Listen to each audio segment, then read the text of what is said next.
Legally Blonde is the perfect example of a female character who is fiercely independent and feminine, but not feminist.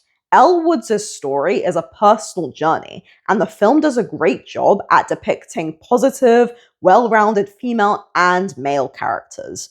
It's a film that does not come off as overtly political and gives a refreshing take on what a strong female character can be. A lot of people associate a strong female character with being tomboyish, like Katniss Everdeen or Merida from Brave. But a girly girl can be a strong female character too.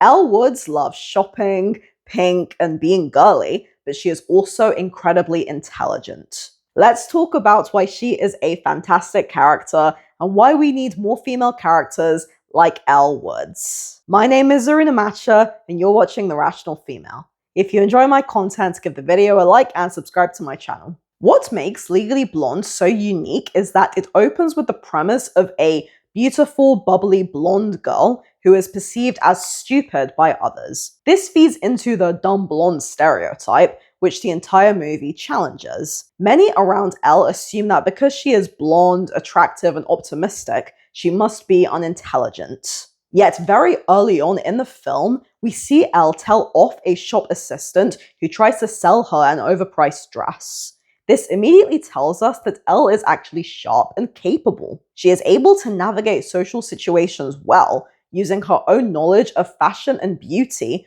as well as understanding human psychology. A lot of the people who look down on Elle in this movie are other women. The shop assistant, Vivian Kensington, Enid, the feminist girl at Harvard, and Professor Stromwell. The same things happen in the sequel.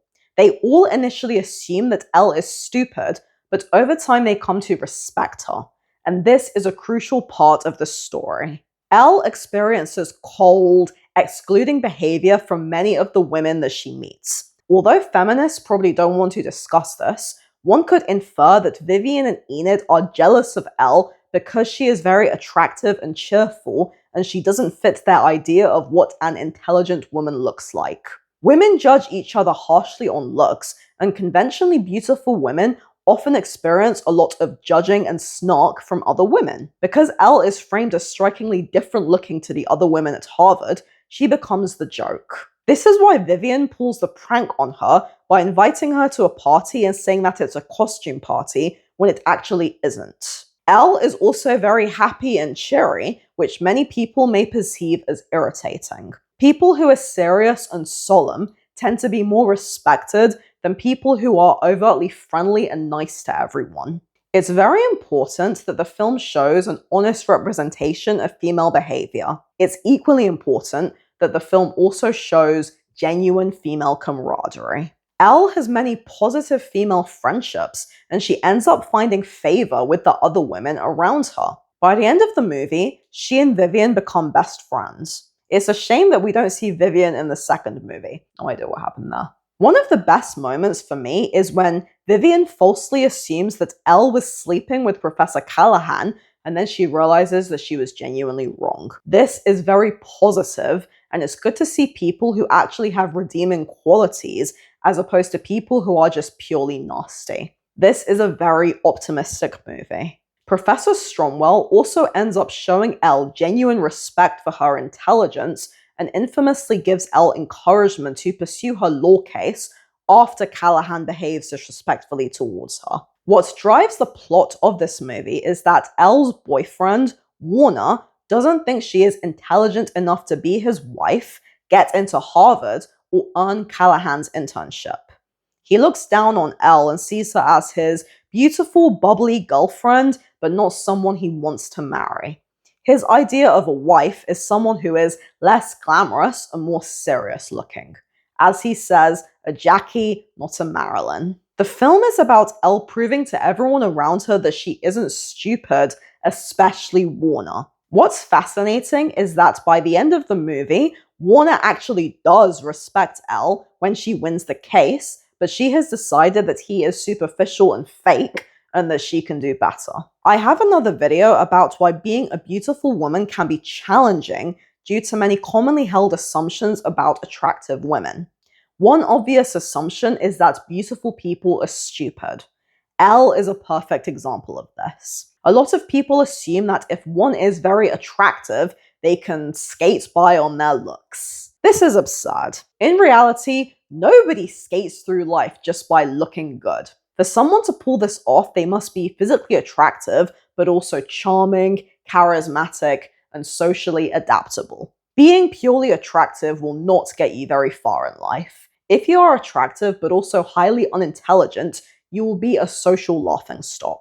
Family Guy makes an entire joke out of this through the character of Jillian, and in Mean Girls, Regina and Gretchen are both beautiful and smart, while Karen is evidently unintelligent. The first thing we hear about Karen is that she's one of the dumbest girls you would ever meet. Even in The Big Bang Theory, Zach is made fun of because he is stupid, despite being conventionally attractive. Marilyn Monroe and Beyoncé, two highly successful, beautiful women, definitely did not skate by on their looks.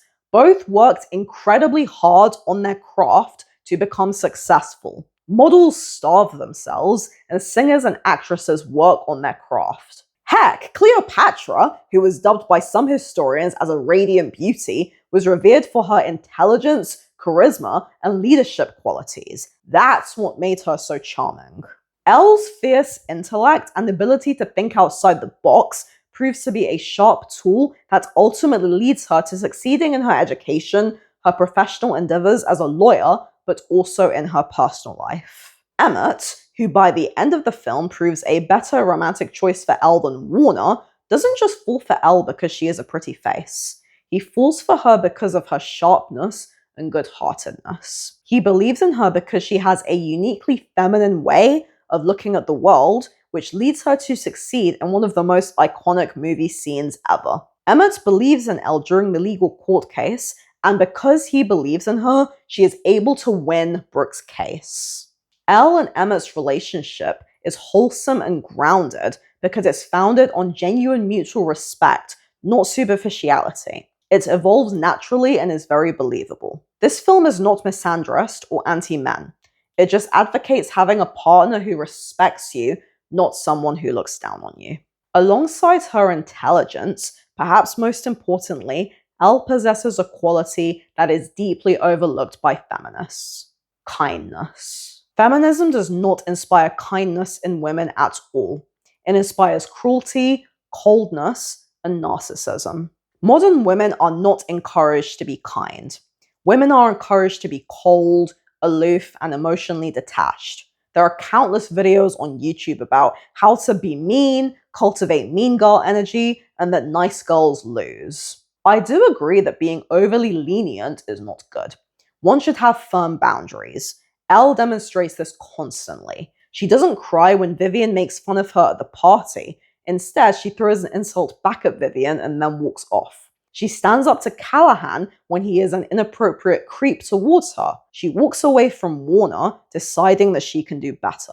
Elle is gentle but firm. And this balance between softness and quiet assertiveness is a line we don't see in many modern female characters. Rey from Star Wars is the more aspirational, strong female character compared to someone like Elle. A lot of young women in modern TV dramas like You or Sex Education are encouraged to be more aloof and sarcastic as opposed to gentle. Think Delilah, Beck, or Maeve Wiley. Now, I do love morally ambiguous characters, and my favorite show is Game of Thrones, which is full of excellently written characters. I just wish that we could see more female characters like Elle Woods. I finished The Office recently, and Pam Beesly, Erin Hannon, and Holly Flax are not what many would immediately class as strong female characters, but they're all kind, genuine, and well-rounded. I wish we could see more female characters like that. Kindness has become such an overlooked trait in women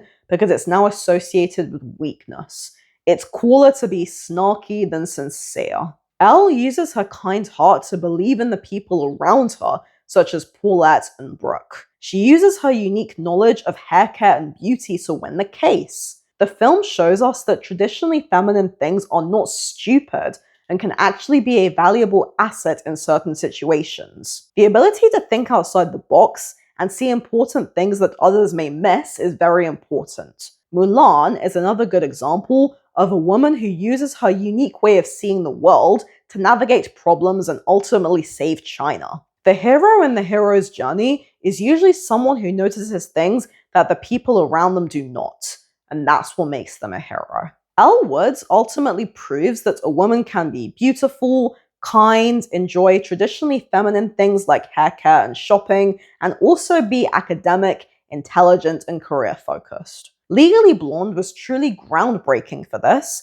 and I can't think of many recent blockbuster movies that portray a female character like this. The show Totally Spies, which I loved as a kid, also featured 3 female characters who were girly, feminine, and attractive, yet also physically tough. I think that it would be inspiring for women to see female characters like this again. I wish society valued kindness more. It's one of the most underrated qualities a person can have, which is why Cinderella and classic Disney princesses are often overlooked in favor of the more recent ones. Being gentle and good-hearted is often seen as a weakness in both men and women, yet many of my favorite fictional characters are genuinely good people. They just have firm boundaries and are not pushovers. Do you consider Legally Blonde a groundbreaking film that portrays Elle Woods as a strong female character? Do let me know your thoughts below. For regular essays critiquing feminism, follow my Rational Female Substack. Link is available here or in the description below. To support the channel further, consider buying me a coffee via this link. Your support really helps me out a lot.